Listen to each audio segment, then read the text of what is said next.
I was looking for my yearbook because I don't even think we had helmets, honestly. Like it was anything goes, you know.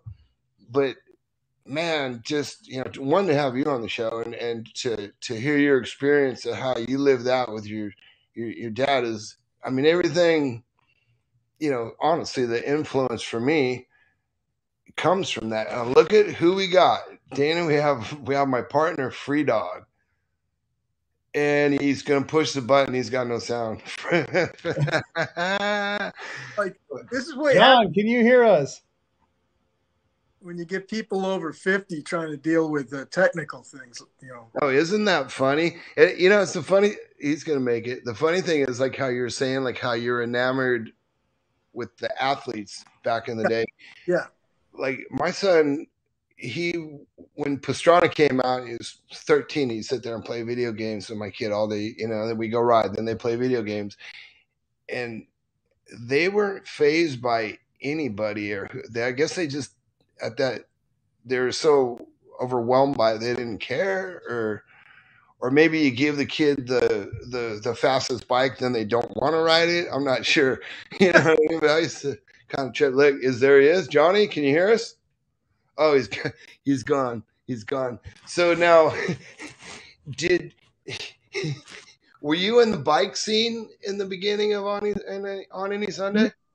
No, but a bunch of my friends were. We used to always do that. And that weekend, I wasn't there. There's a young guy. There's a guy named Mark Manderville who's gone. He actually died very young, but he looked like me as a kid. And to this day, I run into people that I knew back then that thinks I'm in that scene. He was number 2 in the bicycle thing.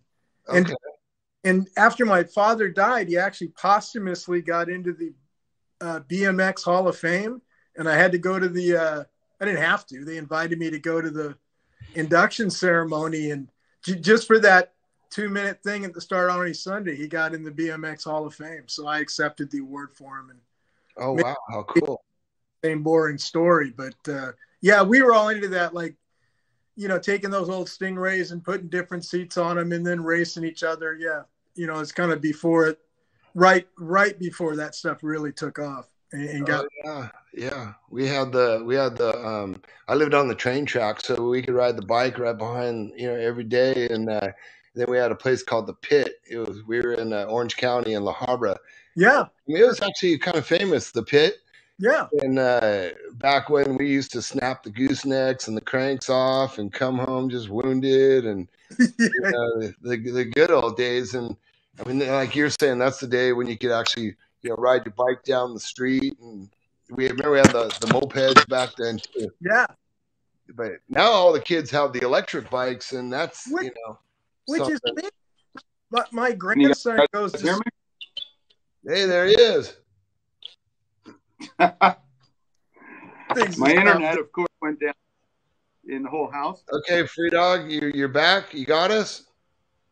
I think I got you. Okay, so there he is. Speak all right, up well, yeah, he's a little locked up. Oh, shoot. You better try it again, Free Doggy. All right, what were you saying, Dana? Sorry, before you jumped in. No, you were talking about the Pit. No, I mean, just, always messing with those bikes, and it was right. And now we used to be able to ride any bikes around Dana Point. Oh, I know what I was telling you. My grandkid, the e-bike thing. Oh, yeah. Go to school on the e-bikes, and they're going like 40 miles an hour. How is it with all the rules that's legal? I don't understand. Well, now they're starting to get them in trouble now, because with the swans and with the ones with the suspension on them, the kids are starting to do wheelies and have fun. Here comes my partner again. There he is.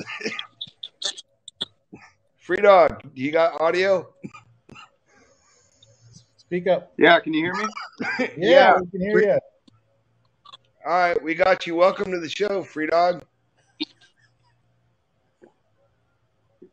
Got a little locked up. I can't even see you guys. There you go. There's Jason. Yeah, you're locked up. All right, well, we're going along here with Dana and trying to get you on. Can you hear us?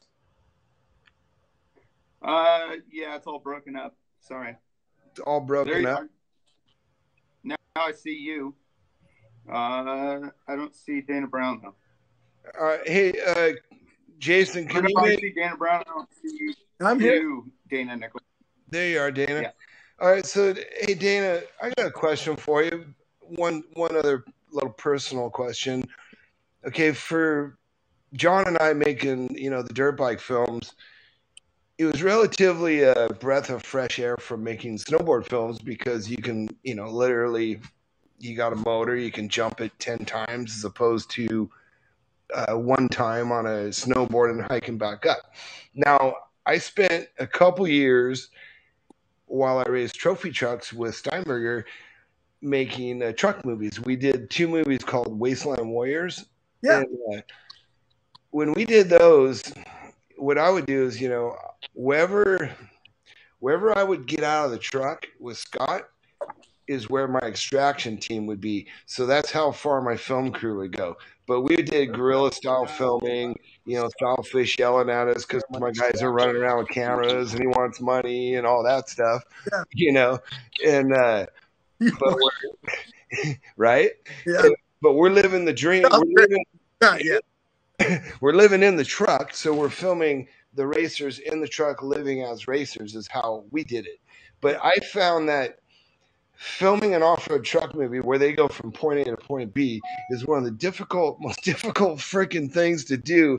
I mean, you made the most sickest off-road fucking movie on the planet. So let's hear it from you. Well, I just done Step Into Liquid, and I got asked, like, hey, let's make a movie. Mouse McCoy, he goes, you should do a movie on the Baja 1000. And he's a badass, by the way. Huh? Mouse McCoy is a badass, by the way. Yeah, still is. Absolutely. Yeah. And I told Mouse, I said, yeah, okay, I'll think about it. And we went down to the 1,000 and just went to contingency, and my dad had filmed it in 1968 for ABC Wide World of Sports, the second one they ever ran. Okay. But Jim McKay went down there and this whole deal. And I'd seen that old Wide World of Sports thing. And I thought, well, if they could do it in 68, you'd probably figure it out now. And I talked to him a little bit and he said it was a pain in the ass, but it's unbelievable.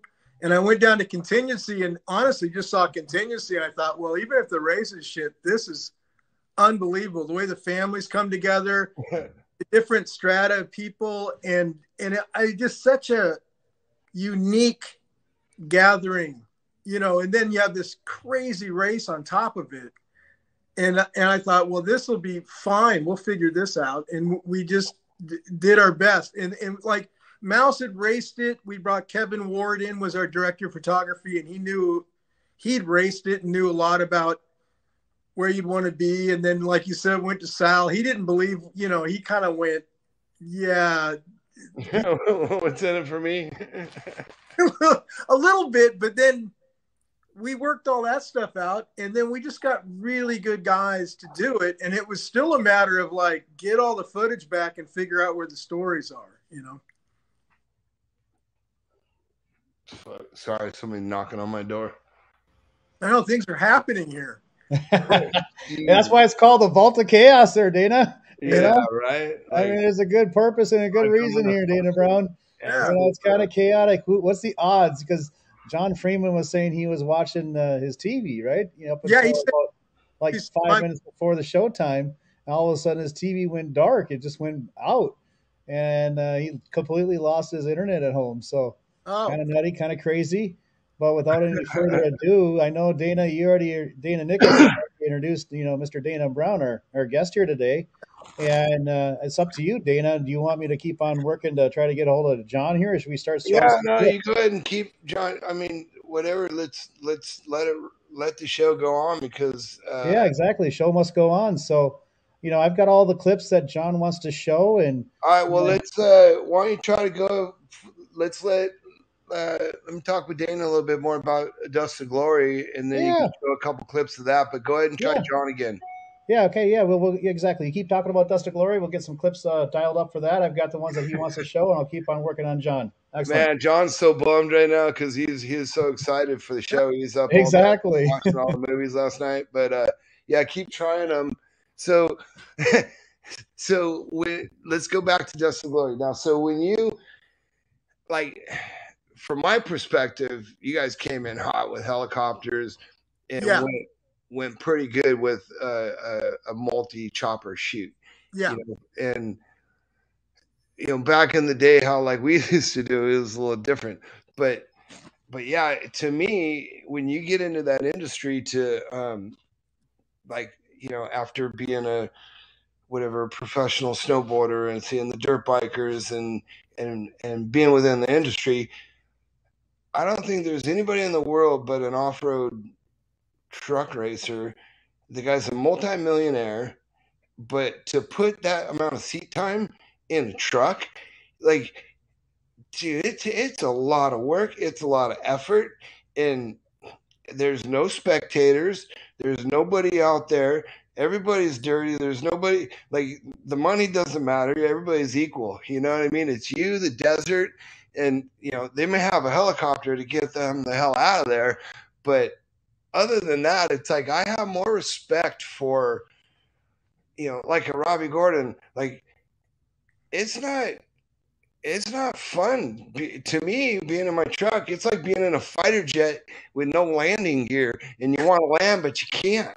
You know what I mean? Like, yeah, it's a nutty thing. So I mean, you living that and seeing that, making a movie, like, what do you think about that sport as opposed to the other things that you've been involved with and filmed? It is, except with the exception possibly of the small group of big wave surfers that really, put themselves out there for something that you can just sign up for. There's nothing. It is the most dangerous thing. It's crazy dangerous. And I mean, just that shot where you see the things, it's dangerous for the crowds.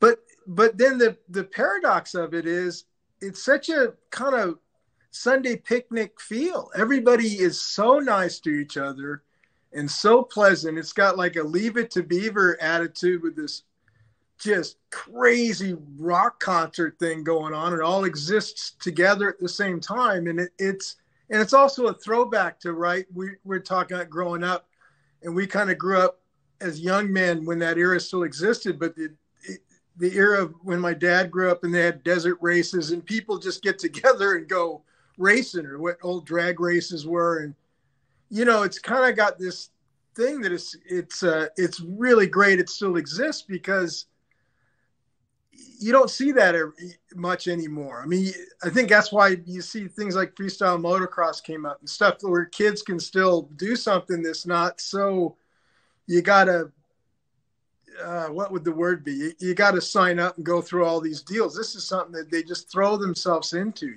Yeah. Well, that is kind of amazing how, like, most other races you have to, work your way up through the ranks, to race, NASCAR or whatever. You got to do the front. Well, except for Pastrana, he goes right to the top. but can I tell you a story about Travis real quick? Yeah, no, absolutely. So the first time I met Travis that I remember, and that they had a Catalina Grand Prix, the motocross race in Catalina, like 10 years ago or something. Yep, I remember that. Yep. And we shot a little bit of that for Honor Sunny, the next chapter, and just a little bit was used. But I was on the ferry, and Travis is there, and somebody goes, "There's Travis Pastrana, Dana. You know him?" And I go, I know who he is. I don't know him. He goes, "Well, he knows you. Go say hi." It was somebody that wanted to meet him by me introducing myself to him, introducing them. So anyways, and there's 20 people around him. And I kind of stand there, and he looks at, he's such a nice guy. He goes, "What's up, man?" And I go, "Hey," I go, "Dana Brown." And he goes, and he sang On Any Sunday. He knew all the lyrics. On Any Sunday. Yeah. How could you not? He's a really good guy. For a guy, he is one of the nicest guys, and his wife too. I mean, just lovely people. Yeah, when we met Travis, we were in Florida, and he was 13. and we had Carrie Hart with us and Seth, and we built a jump over of some little pond thing, and he was on a little side trail doing like landing with no hands and doing all these weird little things. like look at this kid. And then Seth and Hart jumped over this pond thing, and Seth of course crashed, and and Travis, hey, I want to do it, and he's like comes flying over doing it with no hands and everything. So we actually talked his mom, because she was a flight attendant, into letting him come out to California. So she stuck him on a plane, and he came and stayed with me for like a couple of weeks. I took him to Beaumont, took him to all our like local spots. He's never, rode our California grassy hills, and those are good times. And yeah, so that's what I was saying. He'd sit there and play video games with my kid, and put himself to bed at 8:00, and we'd get up and go riding. And he's funny. He's a good kid. He is a good man. Yeah, absolutely. He's a nut. I have a story I got to tell about you, Dana Nicholson. I was in doing publicity for, I guess, maybe Dust to Glory, the sequel to Dust to, that I did a few years ago. And so he comes to me and goes, dude, I'm your biggest fan. He goes, this whole thing, and he starts listing the movies I've done. Then he started talking about all the Crusty thing. He combined the two of us. And I didn't correct him. I just said, oh, thank you. Because he's doing it. I went, oh, that's not me, but that's Dana Nicholson. So, it's awesome. Yeah. So he thinks we're one person, and he's in Minnesota, I believe I was, Minneapolis. I hope he's not listening to this, because now he knows. Well, shit, I'd be honored. I'd be honored to share the movies that you've done with you. Thanks. Absolutely. Thank you. No, absolutely. You guys are, the things that you guys have done of like, some of the things we still dream about doing, we still haven't done, John and I, like our next one we want to do is Legends of Film. Just, I don't know if John's told you about that, but it's kind of a documentary about all the filmmakers. But I mean, within it, you tell the story of the best athletes in the world, because without the athletes, they're nothing without a filmmaker, without the platform, there's no glory, so it's kind of like a give or take. So hey, Jason, so have you never found Free Dog, huh? I spoke with him, and he tried to reboot his router. He's tried to hard reset his phone. And so he said he's going to keep on working. I encouraged him to reach out to his internet provider, and they can maybe reset his modem from afar. So it's the three of us right now, and let's just run with it. And when you live in the hills, right? That's what happens when you live in the hills, and once you know it, right before right before showtime, this is when it happens. All right. Well, what about this, Dan? What do you think? You want to? I've got his notes. Well, I know you got clips, Jason, of I imagine on any Sunday, and right. You want to just go ahead and start off with a clip there. We could do a little reboot on your dad, and then we could talk about how you did. I think we've already expressed how influential I think freaking your dad was on everything. Like even when we came back from snowboarding to John and I met, he came from kind of the surf industry, and I drug him back in. I'm like, dude, this is, I could say that on any Sunday of the 90s kind of say, not that it was like, hey, let's make that, but the feel was kind of like, do what we want on motorcycles and how we want. Yeah. You know what I mean? And like I kind of lived that era growing up, like riding like Claude Osteen's and Saddleback and all those places. I'm not sure if did you get a ride when your dad made all those films? I rode Saddleback, yeah. You rode Saddleback? Absolutely. Awesome. Did you race at all or just free ride? Oh, yeah. I mean, you'd race in those little it dawned on me at about 15 I wasn't anywhere close to the top, so I haven't raced. I rode a few years ago. I was a co-driver in a Class 11 deal for a couple 100 miles for Eric Solozano. But he did all the racing. I just was traveling with him during the 1,000, so That was my most recent racing experience. Yeah, I was never good racing a bike. I was always good at getting a hole shot and blowing right through the first turn. That was about it. But so, Jason, why don't we throw a little whatever you might have clipped up for on any Sunday one right here. We'll show this clip and then we'll stop it. If you want me to rewind, we can rewind. But let's watch this first with audio. Wait, for our audience, I don't even know what kind of clips you guys clued up. So you guys let it run, and then Dana, you can talk about it for a minute, and then we'll go from there. And Dana, just to let you know, this is On Any Sunday. And it's a motocross little clip here. We'll start right now. Awesome. Excellent, gents. Let's do it. All right, Wizard, hit the button. Quite different from the national circuit is the On Any Sunday world of motocross.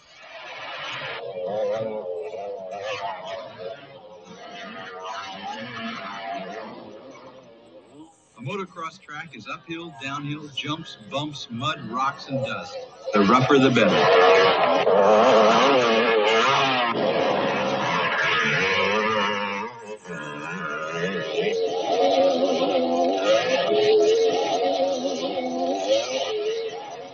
Competition is still the name of the game. It doesn't matter whether you're battling for first or 31st, it's just as fierce. Here's a classic confrontation for 10th place. The guy in the yellow figures he'll zap his buddy through the puddle and cover his glasses with mud and water so he can't see, and that'll put him behind. But his pal just threw away his $40 prescription lenses and passed him right back again on the corner.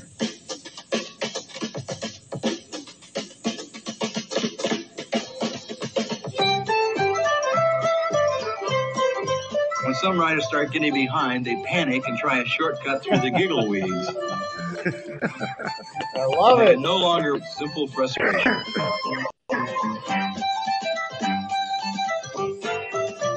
All right, stop for a minute. Yeah. Let's talk about this. Let's talk about this. Excellent. Did you notice the metal pole sticking out of the tires? Oh, dude, that brings back so many memories with some of those, just the bull tacos and the old bikes. Luckily, I was fortunate to have a Honda as my first bike, so I've been a Honda guy. Oh, wow. Let's hear it from you. Well, the motocross thing was pretty new when he went to film it. It was very European sport. And like you said, the Hondas, all those bikes were getting a little smaller and more maneuverable. And those guys came over on the Huskies and the CZs and all those things. But guys were, like the other motocross stuff, those weren't the pros, right? That's the most unbelievable shot, by the way, the guy throwing away his glasses. Yes. You get that shot and you go, we got to set this up. Like, what the hell did that guy just do? So then, and Dad was just the best at coming up with a line like, he just threw away, I don't know if those were his goggles, but, he'd say it. And that became, there's so many good lines like that he had on any Sunday. Like the guy doing the wheelie that goes by the kid on the mini bike, and the guy. Well, he narrated everything, right? He narrated the whole thing like a one-man band, right? Absolutely. It cost too much money really to do interviews much, because sound and then the film, and you had to sync the sound, and the whole thing was kind of economically unviable. And I was lucky enough to come in a time like we work, and it's all kind of connected, and it's easy enough to do to get the other sound. But you kind of film a ton of it, and you couldn't afford to do a bunch of other sound. And honestly, that's how we did it. We didn't plan much ahead. Yeah, absolutely. Yeah. Like we would run and gun, and like we would just kind of film things and places and stack footage and then sort the pile at the end. Like we didn't have no kind of rhyme or reason, like just a mission. No, me too. It's the hardest thing in meetings when people go, well, if we'd like you to do a film about this, how would you do it? And I go, well, but you don't know what's going to happen till it happens. So you can't really tell people what's going to happen. You kind of got to stack it, figure it out. Well, yeah, you can see it in your head, but to explain it to somebody, it's like people don't get it. How are they going to see your vision in your head, can't go, this guy's going to ride the biggest wave ever ridden, or this day is going to, you don't know. But sometimes when something's real crappy like that, something great comes out of it. Like we did Step Into Liquid. We were in Maui. We'd already shot Jaws once with Laird and Dave Kalama and Derek Dorner and these guys. And we brought the Mavericks guys over. Like it was the first time they were all going to surf Jaws. And it was just one of those swells that had a bunch of wind on it. It wasn't really good. And so we kind of knew it wasn't going to be what we thought we were hoping, this summit of the great big wave surfers. And which is corny, but that's not exactly what we wanted. But anyways, at that point, Laird's like, goes, oh, we could use the foil boards. And I'm like, what's a foil board? And, you know, it's these things. Yeah. Water. And he goes, oh, we surf them at Jaws. It doesn't get the chop. And there's a really neat little segment that we have of those guys doing that at Jaws. And that happened because the weather was crappy. And looking back, I'm really glad it did, because to have another big wave segment in that movie of the same place kind of wouldn't have been, I think it was much better off. It was windy. So yeah, everything kind of, that's how we've kind of always, like, things just would always unfold for, you know, we'd go around the world to different countries with dirt bikes and kind of just let things unfold. We went to, and I think your guys' stuff has that feel to it. It feels genuine, you know, and I think that's what people respond to. I mean, yeah, they respond to all the action and all that stuff, but they respond to the genuine quality of not just the action, but of the people themselves. You know, I think that's yeah, the character, that other level that you like. You know, well, like with On Any Sunday, and like how your dad would narrate and edit, it had that, like, you know, it was that feel. It's like everybody could be a part of it, and it was funny, and it was like you could relate to it. You know what I mean? Like our stuff was kind of all over the road, but some of the stuff nowadays I see, like, you know, there's these viral things and the GoPros flying around and everything. Everything looks so pristine, and everything looks fake. It doesn't even look real anymore, because, you know, everything's all self-adjusting cameras and all this stuff. And it's almost kind of, you know, you're sitting there watching footage from inside a trophy truck, and the guy looks like he's eating wine and cheese. And fucking hell no, there ain't no wine and cheese in my trophy truck, right? How many years y'all go, God dang, if we could just get something that would steady this out a little bit, because it was impossible to see whether it's inside a trophy truck or you're on the side of a boat, you know, in the middle of and now it's so smooth. You're right. They make those $300 million films, action films, that are purposely, you know, jiggling the camera. Yeah. Action. So right. It's funny that it's gone so far the other way. It's like, look, we gotta screw this shot up, because it just looks like the easiest thing in the world. It's so funny, because it's like I spent, you know, just years. I was always the onboard guy and tinkering with, you know, all these, trying to make cameras fly on planes and helicopters and all that crap. And to get the shakeout, like even before the GoPro, I used to take, and I used to even use the doorknob or the door peephole lenses with the fisheyes. So I used to get all the wide angles and the fisheyes, and I always adapt them on all the onboard stuff. And that's, you know, how I used to, you know, deal with getting a lot of the shake out of your onboard stuff, you know, the wider. And that's why when the GoPros, you know, it kind of takes out anybody could use it because it's such a wide angle. But nowadays it's so ridiculous where it erases the stick and it's flying behind you, and it's almost like everything looks like it's CG. So now it's like, it's right. Know. True. There's a certain thing that gets lost, and I wish I knew exactly what it was. I could be an advisor to people, but there's certainly things you look at that you go like, I know that's real, but it doesn't hit you in the stomach, or it doesn't get you. Like yeah. It kind of you lose your attention span, and then another thing that I have a problem with, like the way John and I used to edit was in a fog and in like how they make an album back in the day, because we would go, you know, tape to tape, reel to reel, and you wouldn't want to downgrade your footage, so you started. You thought a shot through, you color corrected, you went shot to shot. Is Free Dog back? Free Dog might be here. Fuck. Holy crap. Holy Hey, shit. we can hear you. Oh my gosh, I don't believe it. Yeah, he's back. Back. Okay, well, let me finish my thought and we'll hand the floor over. But I was telling him, Johnny, nowadays, you know, when we used to edit, and John, he kind of taught me the ropes on editing, it was tape to tape.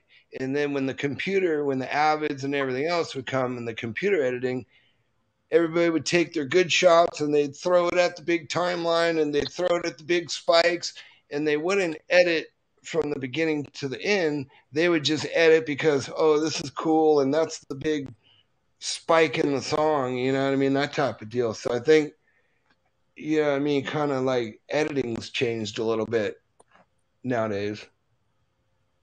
Oh. What Dana's talking about, Dana Brown, is that basically we started off with Betacam SP. So we had A/B rolls. Yeah. And that's kind of how we started. Yeah, I learned it from Mr. Herbie Fletcher. His editors down in San Clemente at Astrodeck. Yeah. He would let me edit from midnight to 8 in the morning for me filming his kids and giving him footage of snowboarding of Nathan and Christian. Sure. And that was my deal. And so I learned on Betacam SP. So every time that we would film, Dana back then probably had mini DV, maybe even high 8 back in the day. We started on high 8, yeah.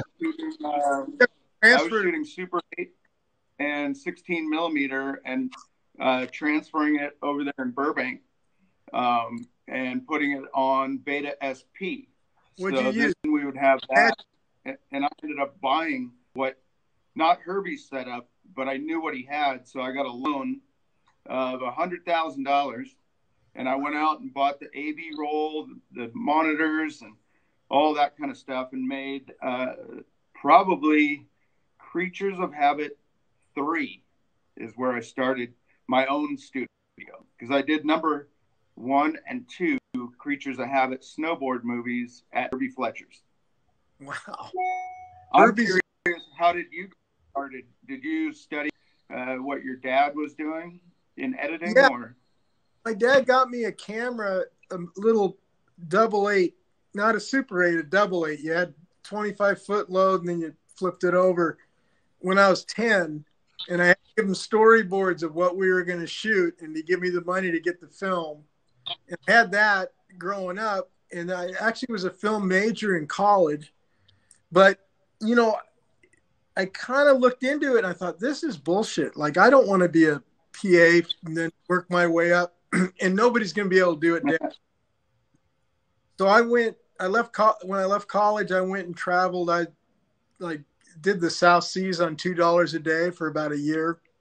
And, you know, thinking I was Ernest Hemingway or was going to figure out the world.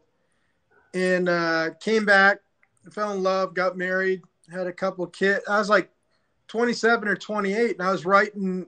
I was a pretty good writer, hopefully still am. But I had like a column, a sports column at the Santa Barbara Independent, and I was working construction. And my pop called and said, "Hey, man, I want to put my old surf movies back together. You know, what are you making with all these jobs? You can keep writing, but what do you make with construction?" I was waiting tables too, because I had like 3 kids, so I had to feed them, unfortunately.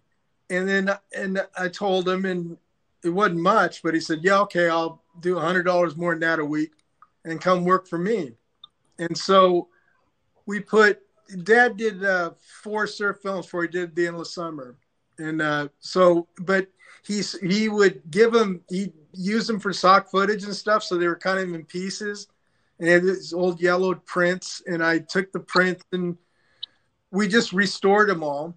And at the end of that, he went like, let's do a movie. And he'd been retired since Sunday. So he decided to make Endless Summer 2. And shit, by the time I was done with that apprenticeship, it'd been like 5 years, and I figured, well, this is my career now. You know, I was 32 or something. This is what I'm doing. So, yeah, and from then on, it was kind of up to me, you know, how I go forward. But I don't know. My thing, I've spoken at film schools and stuff. It's like it's so unique, but my dad had done it all, just like you're talking about. And I'm from the era too, where you took everything and transferred it to beta and had to do A/B rolls. I definitely did that. So I learned from him. I mean, you just do whatever you can do, technically. So I kind of learned by the seat of my, you know, had to do all the jobs, and I don't know. I'm a lucky guy. Yeah, you know. The funny thing is, I don't know where John went again. He's all over the road today. He's in and out.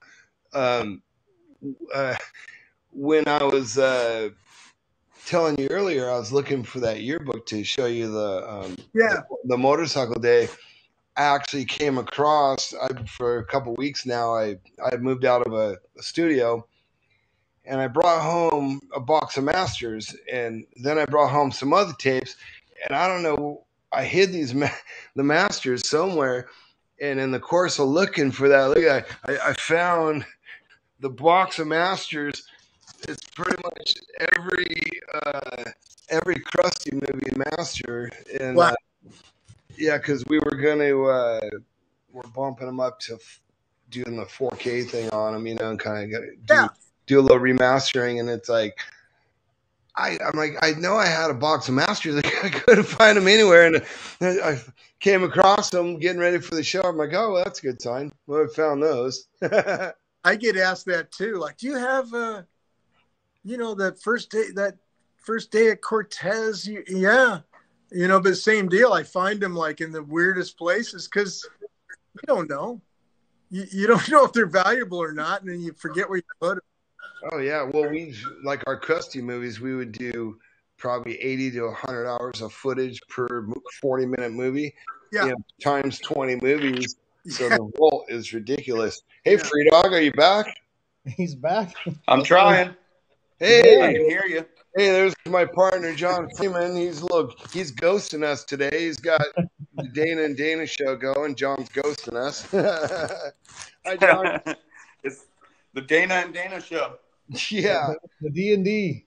Well, the next clip is lined up with Steve McQueen, so I'm not sure if you want me to show Steve McQueen right now or not, but that's the next one. Well, unless you want to get into some of the surfing now that we got John on there, because I know John's could really love to probably chime in on some of the surfing with you. Oh, wait, is he going? Free Dog. Free Dog's gone. Dang. Free Dog split on us again. Well, what do you think, Dana? We could, because we still got to talk. I mean, actually, there's so much we're probably going to have to, you know, like John was saying, we'll probably do a couple shows, but right. The remake, you know, when you did On Any Sunday, I guess you would call it part 3 with Robbie Madison and everybody. Yeah. You want to show a couple clips of that one, maybe, and kind of maybe you can give us a rundown of that, because that's kind of a project where a lot of our guys kind of intertwined a little bit, right? Yeah. It was, you know, people asked Dad everything, doing another On Any Sunday, and he retired. And a friend of mine, Todd Huff, you know, was kicking the idea, and I kept saying, let's not call it On Any Sunday anything. That's like Bible too. You know, it's like it means so much to people. Like, let's just call it something else and make kind of the same movie. And then Red Bull got involved and wanted to finance it. And it was like they wanted that name. And I said, well, fine, but it's going to offend some people because there's no other On Any Sunday. But I thought these people's stories, you know, whether it's Robbie or Mark Marquez or whoever we're doing, you know, deserve to be told. So, and it's great sport, you know. At the same time, you made the movie. You have the rights to call it that. Nobody else in the world would have the rights to call it that. You have the rights to call it that. Yeah. You know what I mean? Yeah, so Dad's deal with Red Bull is like, well, this is all fine, but if the movie's a piece of shit, you got to call it something else. And I was sitting there and go, thanks, Dad. Oh, awesome. Yeah. Oh my God. Yeah, it was a blast to do. And I don't know what it is about motorcycle people, but they are the nicest people. I mean, I'm more of a surfer than I am a motorcycle guy. Both forever, but where I grew up and my friends now. But I like I'm always astounded at how sweet and giving and stuff motorcycles. So it was a labor of love. It was really a very fortunate opportunity to do that. Well, I think there's a camaraderie when it comes to off-roading in general that, if you see another rider or a person in a truck, a vehicle in distress in the desert, it's like being in a boat. You're not going to drive right by them when they're waving their hands in the air. No. In the desert, it's more prevalent. Like, you ride, people that ride solo are out of their freaking minds in the desert. You know what I mean? I've seen enough. I'm sure you've seen enough too. But hey, Jason, do you have anything queued up of that movie with? I'm sure you do on the notes with, like, say, Robbie Madison or any of those guys out of that movie. You're speaking of next chapter, right? On any Sunday, next chapter. Yes. Yes, there's a Robbie jump right here, 11:48. Let me get that going. Okay, cool. Hang on a second here. Let me switch movies. On any Sundays right here. And Robbie jump is 11:48. Can't believe Free Dogs is lost in space. Yeah, it happened. All right. Here we go. So let me make this one over here big.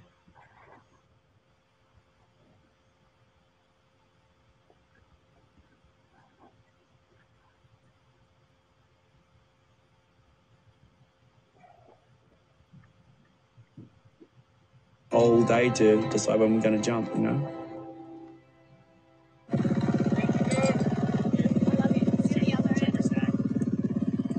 A little after 8 a.m., with the wind picking up, Robbie headed to the top.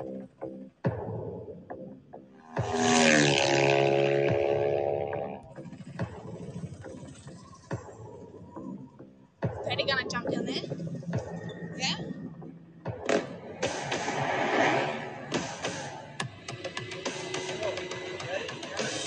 Ready to go.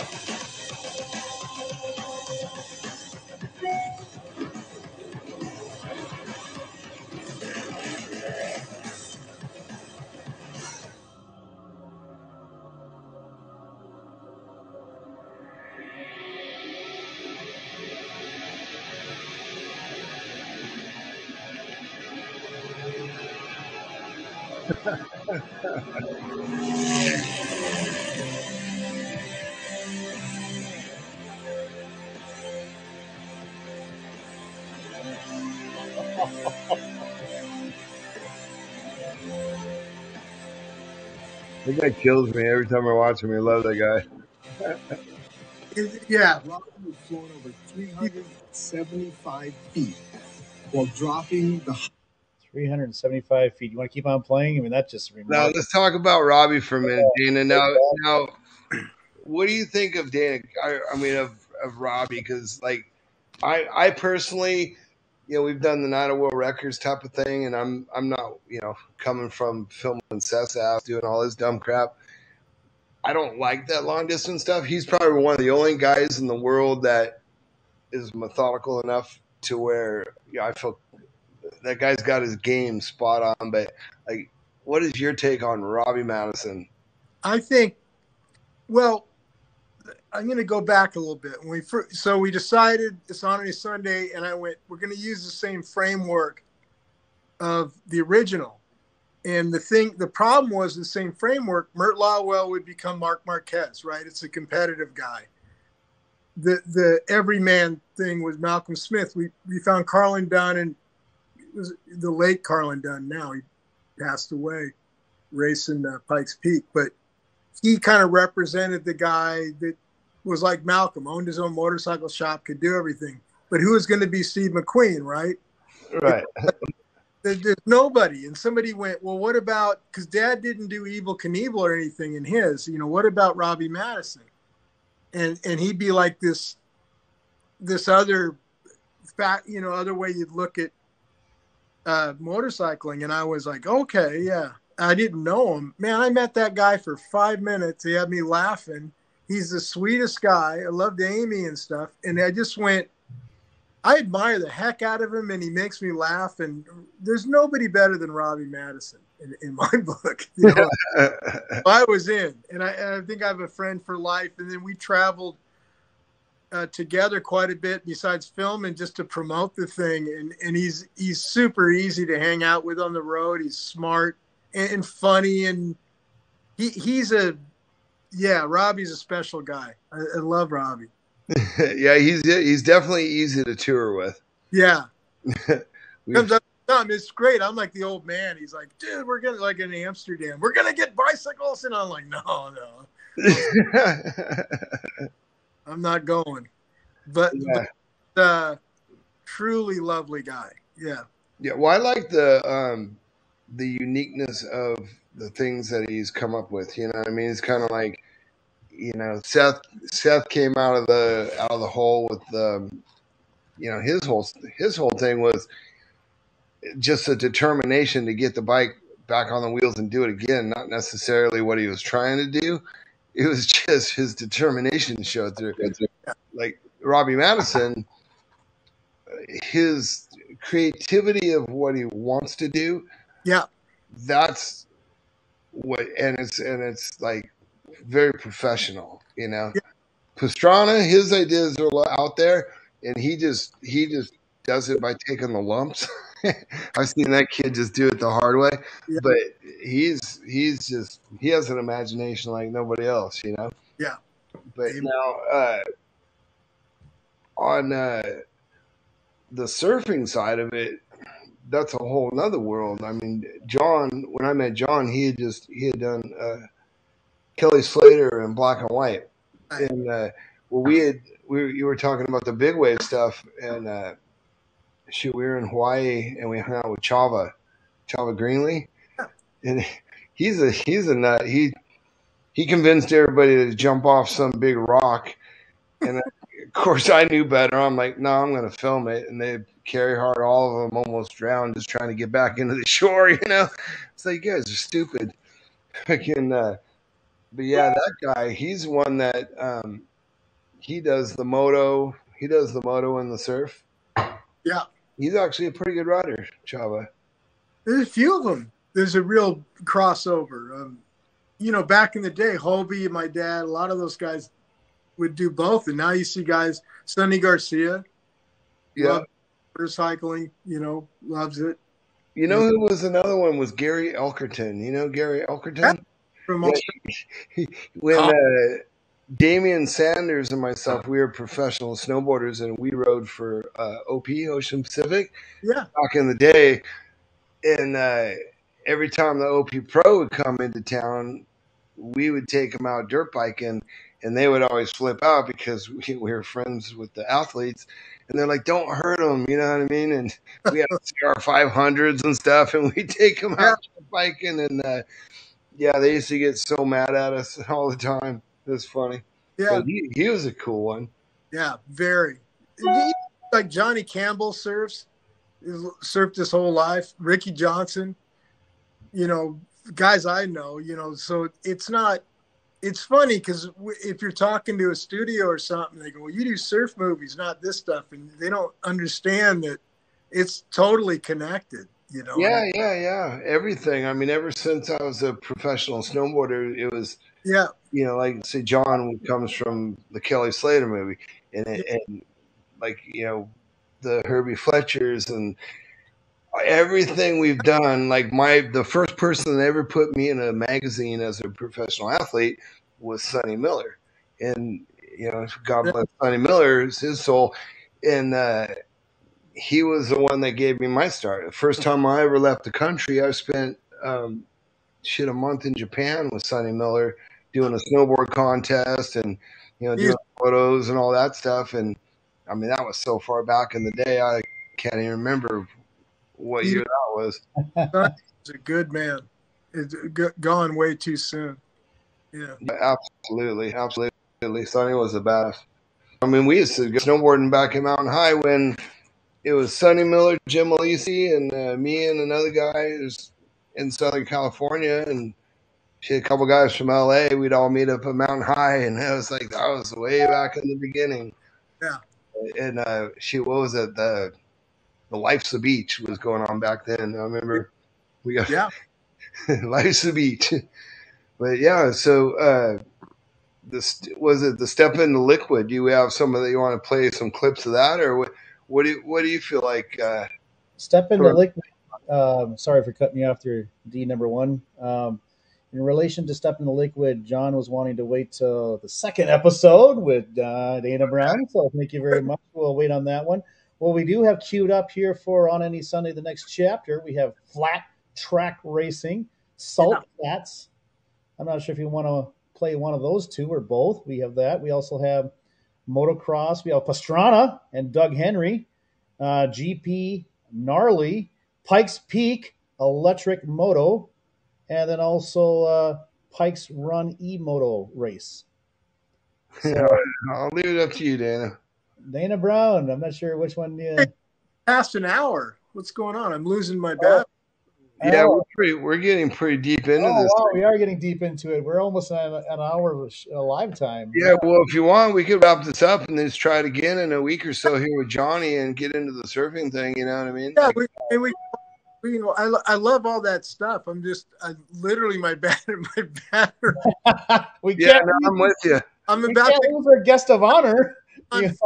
Everybody.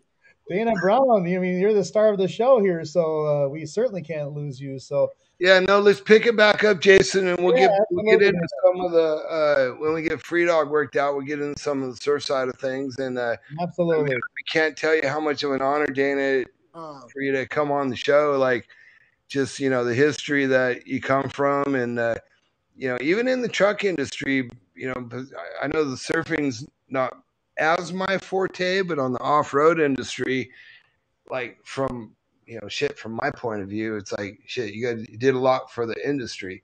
All that is like amazing. Like the whole Crusty thing, if it wasn't for not saying nothing would have been, but I mean the influence is just unbelievable.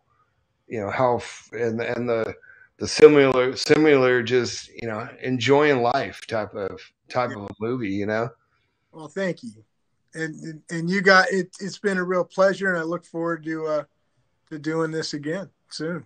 Yeah, awesome, man, awesome. Well, I appreciate you coming on, and Jason, I guess we're going to sign out here, and absolutely, we'll get Dog worked out to where he could dip into the surf side of things, and exactly. All right, well, great talking to you, and we will pick it up here again in a couple weeks. All right. 1 week. Yes, we'll be back on live next Tuesday.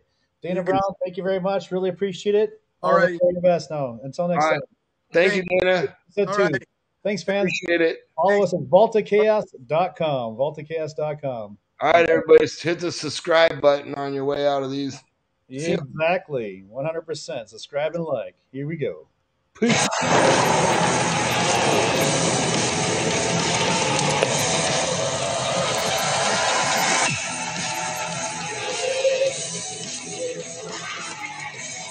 Yeah.